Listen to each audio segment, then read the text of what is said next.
வணக்கம். இன்றைக்கி முருங்கைக்கீரை வச்சு நியூட்ரிஷியஸான பவுடர் செய்கிறத பார்க்கலாம். ஒரு கடாயில் 2 கப் முருங்கைக்கீரையை சேர்த்து ட்ரையாக ரோஸ்ட் பண்ணிக்கலாம்.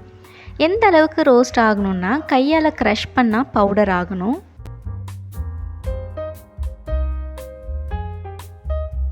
நல்லா ரோஸ்ட் ஆகிடுச்சு.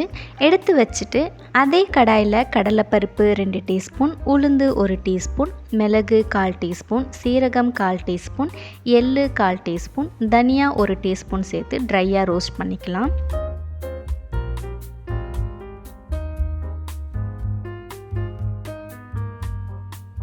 நாலு காஞ்ச மிளகாயை 1 டீஸ்பூன் எண்ணெய் சேர்த்து நல்லா வறுத்து எடுத்துக்கோங்க.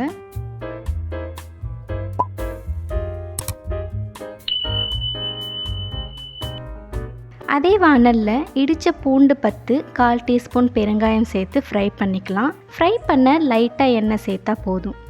இது கூட தேவையான அளவு உப்பு சேர்த்து ஃபைன் பவுடராக அரைச்சி எடுத்துக்கலாம். கல் உப்பு சேர்த்திங்கன்னா ட்ரை ரோஸ்ட் பண்ணி சேர்த்தா அரைச்ச பவுடர் ஈரமாகாமல் இருக்கும். சூடான சாதத்தில் இல்லைனா இட்லிக்கு முருங்கைக்கீரை பவுடரை சேர்த்து நல்லெண்ணெய் ஊற்றி இல்லைனா நெய் ஊற்றி சாப்பிட்டிங்கன்னா டேஸ்ட் ரொம்ப நல்லாயிருக்கும். அயன் கண்டென்ட் அதிகமாக இருக்கிற இந்த ரெசிபியை கண்டிப்பாக ட்ரை பண்ணி பாருங்கள். பிடிச்சிருந்தா லைக் பண்ண மறக்காதீங்க.